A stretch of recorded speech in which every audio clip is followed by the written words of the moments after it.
Welcome student. आज का हमारा टॉपिक है टाइप्स ऑफ डैम्पिंग टॉर्क।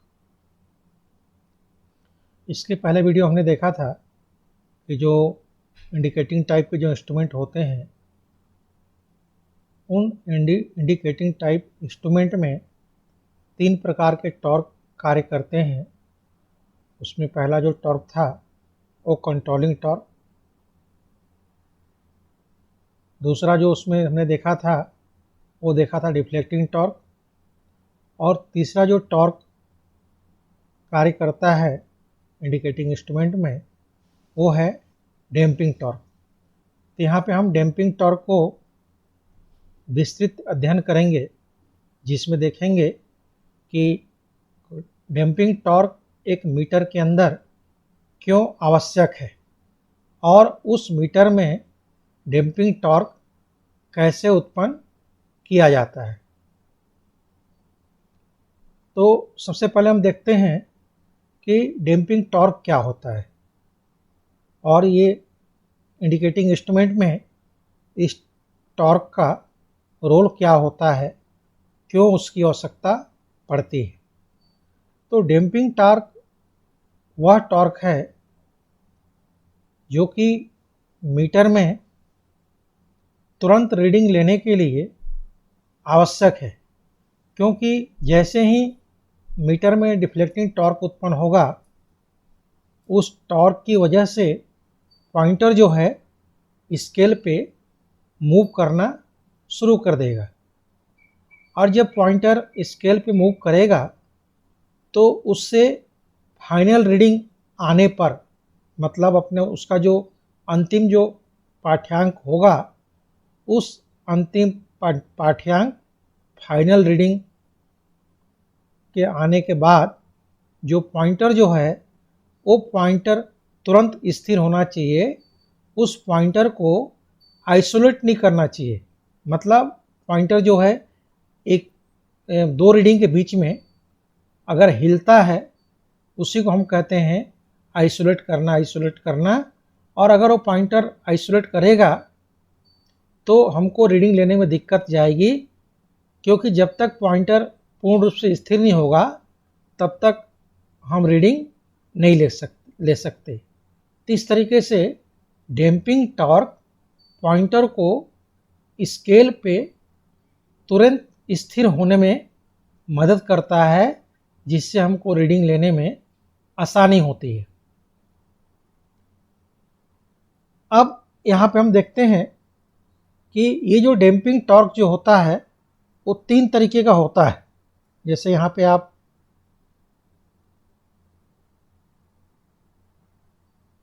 ये ग्राफ में देख रहे हैं कि तीन तरीके के टॉर्क होता है मीटर के अंदर डैम्पिंग टॉर्क। पहला होता है आपका अंडर डैम्पिंग, दूसरा होता है क्रिटिकल डैम्पिंग, और तीसरा होता है ओवर डैम्पिंग। ये तीन प्रकार के टॉर्क मीटर में होते हैं डैम्पिंग टॉर्क। तो सबसे पहले हम देखते हैं कि ये क्रिटिकल डैम्पिंग क्या होता है। क्रिटिकल डैम्पिंग क्या होता है कि अगर किसी मीटर के अंदर पॉइंटर जो है फाइनल रीडिंग आने के बाद तुरंत स्थिर हो जाए बिना किसी आइसोलेशन के, उसका पॉइंटर तुरंत अगर स्थिर हो जाता है तो उस मीटर के अंदर जो डैम्पिंग होती है उसको हम क्रिटिकल डैम्पिंग कहते हैं। दूसरा जो डैम्पिंग है वो है अंडर डैम्पिंग। अंडर डैम्पिंग क्या होता है कि अगर किसी मीटर के अंदर पॉइंटर रीडिंग आने फाइनल रीडिंग होने के पूर्व कुछ समय तक पॉइंटर जो है वो हिलते रहता है, आइसोलेट करते रहता है, तो उसको हम अंडर डैम्पिंग कहते हैं। और तीसरा जो है वो है ओवर डैम्पिंग। तो अगर किसी मीटर के अंदर ओवर डैम्पिंग होगा तो उस मीटर के अंदर जो पॉइंटर जो होगा वो पॉइंटर स्केल पे धीरे धीरे मूवमेंट करेगा, जिससे हमको रीडिंग लेने में दिक्कत होगी। इस तरीके से मीटर के अंदर न तो अंडर डैम्पिंग होना चाहिए, न ही ओवर डैम्पिंग होना चाहिए।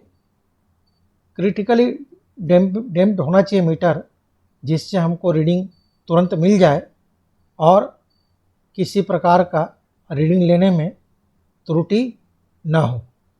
तो जिस मीटर के अंदर क्रिटिकल डैम्पिंग होता है उस इंस्ट्रूमेंट को हम डेड बीट इंस्ट्रूमेंट कहते हैं, और मीटर के अंदर हमेशा क्रिटिकल डैम्पिंग ही होना चाहिए। अब इसके बाद हम देखते हैं कि ये जो डैम्पिंग टॉर्क है, ये डैम्पिंग टॉर्क इंस्ट्रूमेंट के अंदर किस तरीके से उत्पन्न किए जाते हैं। तो इसमें सबसे पहला जो डैम्पिंग टॉर्क उत्पन्न करने का मेथड है वो है एयर फ्रिक्शन डैम्पिंग। तो जैसे इसके नाम से ही पता चल रहा है कि इसमें जो डैम्पिंग टॉर्क उत्पन्न होगा वो डैम्पिंग टॉर्क हवा के घर्षण के द्वारा इसमें टॉर्क उत्पन्न होगा। तो ये कैसे उत्पन्न किया जाता है मीटर के अंदर में? यहाँ पे क्या होता है, जैसे आपने डायग्राम में देख रहे हैं कि यहाँ पे जो स्पिंडल जो होता है उसी स्पिंडल के ऊपर में पॉइंटर लगा होता है, और ये जो पॉइंटर जो है यहाँ पे पॉइंटर के पीछे में एक पत्ती होती है, जिसको हम ये जो पत्ती जो होती है जिसको हम वेंस कहते हैं, ये पत्ती इस एयर चेम्बर के अंदर घूमने के लिए स्वतंत्र रहता है जब पॉइंटर स्केल पे मूवमेंट करेगा। तो यहाँ पे क्या होता है कि जैसे ही मीटर के अंदर डिफ्लेक्टिंग टॉर्क उत्पन्न होगा तो ये जो पॉइंटर जो है ये शून्य से धीरे धीरे आगे की ओर बढ़ना शुरू करेगा, और जब ये पॉइंटर आगे मूव करेगा तो ये जो इसके साथ में जो पत्ती जो जुड़ी हुई है ये पत्ती इस एयर चेम्बर के अंदर मूव करेगा। तो उससे क्या होगा कि यहाँ पे हवा में घर्षण के द्वारा, फ्रिक्शन के द्वारा इस मीटर के अंदर में डैम्पिंग टॉर्क उत्पन्न हो जाएगा, और इस डैम्पिंग टॉर्क की वजह से पॉइंटर जो है वो पॉइंटर अंतिम रीडिंग आने पर बिना किसी आइसोलेशन के वो तुरंत स्थिर हो जाएगा। तो इस तरीके से ये बहुत ही एक सस्ता विधि है मीटर के अंदर में डैम्पिंग टॉर्क उत्पन्न करने के लिए, जिसका हम इस्तेमाल जो मूविंग आयरन जो इंस्ट्रूमेंट जो होते हैं उसमें इस मेथड का ज़्यादातर प्रयोग किया जाता है। इसके बाद दूसरा जो डैम्पिंग टॉर्क का जो मेथड है वो है फ्यूल फ्रिक्शन। ये फ्यूल फ्रिक्शन क्या होता है, जैसे यहाँ पे ये डायग्राम में आपको दिख रहा है कि एक ऑयल चेम्बर होता है और उस ऑयल चेम्बर के अंदर ऑयल भरा होता है जिसको हम डैम्पिंग ऑयल भी कहते हैं, और ये जो ऑयल चेम्बर जिसमें ऑयल भरा हुआ है उसी ऑयल चेम्बर के अंदर में ये स्पिंडल जो है, और इसी स्पिंडल के ऊपर में यहाँ पे ये वेंस लगे होते हैं जिसको हम साधारण भाषा में पंखुड़ी कह सकते हैं। जैसे पंखे का जो ब्लेड होता है ना उसी के आकार पे ये यहाँ पे आपका जो वेंस है ये वेंस स्पिंडल के साथ में लगे होते हैं। अब इसमें क्या होता है कि जैसे ही मीटर के अंदर डिफ्लेक्टिंग टॉर्क उत्पन्न होगा पॉइंटर आगे की ओर बढ़ेगा, और जब ये पॉइंटर आगे की ओर बढ़ेगा तो ये जो आपका जो वेंस है, जो पंखुड़ी है, ब्लेड है, ये ब्लेड इस ऑयल चेंबर के अंदर क्या होगा, घूमेगा, रोटेट करेगा।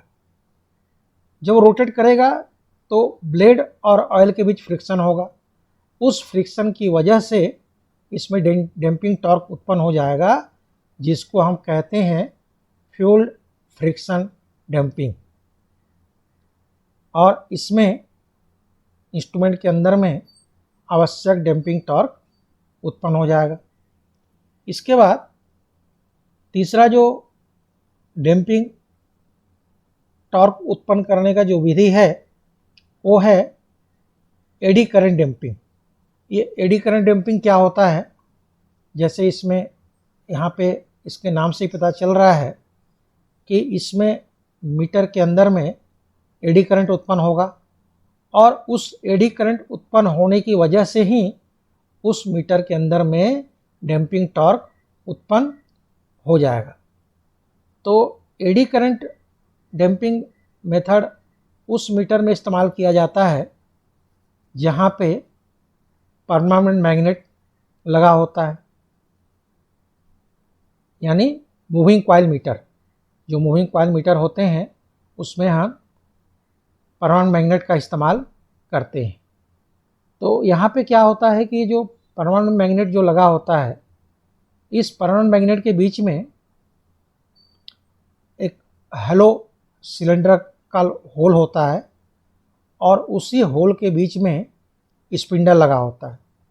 ये जो स्पिंडल है, ये स्पिंडल ज्वेल बेरिंग पे टिकी होती है। एक नीचे के लिए ज्वेल बेरिंग लगा होता है और एक ऊपर की ओर ज्वेल बेरिंग लगा होता है, जिससे ये स्पिंडल स्वतंत्र रूप से घूम सके। तो इसी स्पिंडल के ऊपर में एक हम क्या करते हैं, एल्युमिनियम का डिस्क लगा देते हैं। ये जो एल्युमिनियम डिस्क है, ये एल्युमिनियम डिस्क स्पिंडल पे लगा होता है और यहाँ पे स्पिंडल पे पॉइंटर लगा हुआ है। यहाँ पे आपका स्प्रिंग लगा हुआ है, जो मीटर के अंदर स्प्रिंग कंट्रोल के द्वारा इसमें हम कंट्रोलिंग टॉर्क डेवलप करेंगे।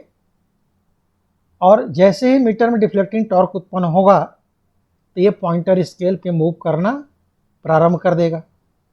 जब ये पॉइंटर मूव करेगा तो ये जो डिस्क है, ये डिस्क ये मैग्नेट पोल के बीच, ये नॉर्थ पोल ये साउथ पोल, ये दो पोलों के बीच ये मैग्नेट धीरे धीरे घूमना प्रारंभ कर देता है, क्योंकि ये डिस्क जो है इसी स्पिंडल पे लगा हुआ है। और जब स्पिंडल मूव करेगा तो पॉइंटर मूव करेगा। अब पॉइंटर मूव करने के साथ ही ये डिस्क भी इस मैग्नेटिक पोल के बीच घूमना प्रारंभ कर देगा। जब ये डिस्क मैग्नेटिक पोल के बीच घूमना प्रारंभ करेगा तो उससे ये फ्लक्स को काटेगा। जैसे यहाँ पर आपको फ्लक्स दिख रहा है, ये फ्लक्स को काटेगा, जिससे डिस्क के अंदर एक करंट फ्लो होने लगता है, जिसको हम कहते हैं एडी करंट। और इसी एडी करंट की वजह से इसमें आवश्यक डैम्पिंग टॉर्क उत्पन्न हो जाता है, जिसको हम कहते हैं एडी करंट डैम्पिंग। तो ये एडी करंट डैम्पिंग उसी मीटर में इस्तेमाल किया जाता है जहाँ पे परमानेंट मैग्नेट अस्थायिक चुंबक का इस्तेमाल किया जाता है, जिस इंस्ट्रूमेंट के अंदर में, जिस मीटर के अंदर में, यानी मूविंग कॉइल मीटर। और मूविंग कॉइल जो मीटर जो होता है वो केवल डीसी सप्लाई को ही मेजरमेंट कर सकता है, चाहे वो डीसी करंट हो चाहे डीसी वोल्टेज हो, उसी को मेजरमेंट कर सकता है। और ये डैम्पिंग टॉर्क उसी मीटर में इस्तेमाल करते हैं। तो इस तरीके से आपने देखा कि डैम्पिंग टॉर्क उत्पन्न करने के हमने 3 विधि देखे। पहला मेथड था एयर फ्रिक्शन डैम्पिंग, दूसरा मेथड था फ्यूल फ्रिक्शन डैम्पिंग, और तीसरा जो मेथड है वो तीसरा मेथड था एडी करंट डैम्पिंग। तो इस तरीके से मीटर के अंदर में डैम्पिंग टॉर्क कैसे उत्पन्न होता है, इसको हमने आज विस्तृत रूप से देखा। और आई होप आपको समझ में आ गया होगा कि जो इंडिकेटिंग इंस्ट्रूमेंट होते हैं वो इंडिकेटिंग इंस्ट्रूमेंट में कौन कौन से फोर्स कार्य करते हैं, टॉर्क कार्य करते हैं और वो मीटर वर्क कैसे करता है। नेक्स्ट हमारा जो टॉपिक होगा वो होगा टाइप्स ऑफ मेजरिंग इंस्ट्रूमेंट, जिसमें हम दो प्रकार के मेजरिंग इंस्ट्रूमेंट देखेंगे। एक होता है मूविंग कॉइल और दूसरा होता है मूविंग आयरन। धन्यवाद।